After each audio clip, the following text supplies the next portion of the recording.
guys, this is the inside of the Hana no Iwaya Shrine.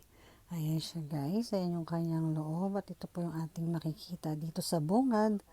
Ayan po ang ito po ang Shinto or God refers to Kami-sama, which are sacred spirit found in natural phenomena like wind, rain, mountains, and rivers, as well as in the souls or deceased human, particularly ancestors and exceptional individual. At ganyan po ating gagawin nga sa umpisa. Maghuhugas po tayo ng kamay. Ganun po sa kanila dito, no? Traditional na po yan. At ganyan po yung mga sistema nila pagka papasok ka sa mga gantong place. Maghuhugas ng kamay at magmumumog. Kaya po may ganyan sila na parang balon na tubig. Malinaw po yan guys, pero hindi siya pwedeng inumin. Ayan, at ito po yung kanyang malaking, dito, no, malaking bato.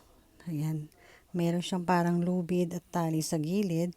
Ito po ay sinasamba rin nila na ibig sabihin parang siguro yung mga matatagal na katalagang bato yan, na buhay.